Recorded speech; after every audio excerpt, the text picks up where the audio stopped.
très très violent. Nous, on s'accommode de choses. Quelque chose que vous considérez comme violent, c'est quoi? La violence, elle est effectivement d'avoir à mener les affaires de la France dans un contexte de crise mondiale.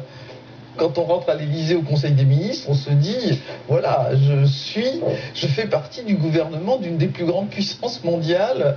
Je suis par exemple ministre de la Santé, je suis responsable de 220 milliards d'euros. C'est moi qui les gère, hein.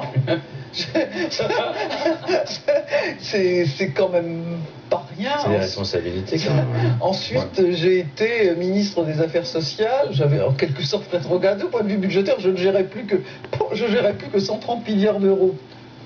Billevesé.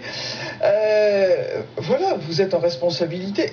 Puis ce qui est très angoissant dans l'exercice de ces fonctions, c'est que même si on s'y est préparé personnellement, personne ne vous dit rien.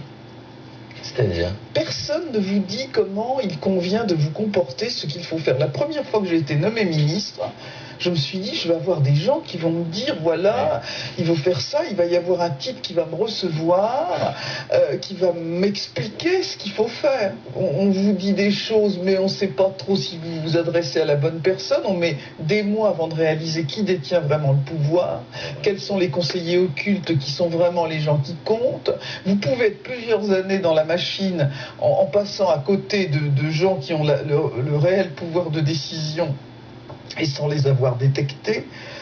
Si vous êtes salarié, vous allez avoir un préavis de licenciement. Mais la plupart apprennent qu'ils ne sont plus ministres parce qu'ils sont quelque part et qu'ils ne trouvent plus leur voiture à la sortie. Oh là là. Le chauffeur ne vient plus les chercher. Ils n'ont pas été prévenus. Je vous imagine sous la pluie, dans la rue, en train d'attendre le chauffeur qui viendra jamais. Hein?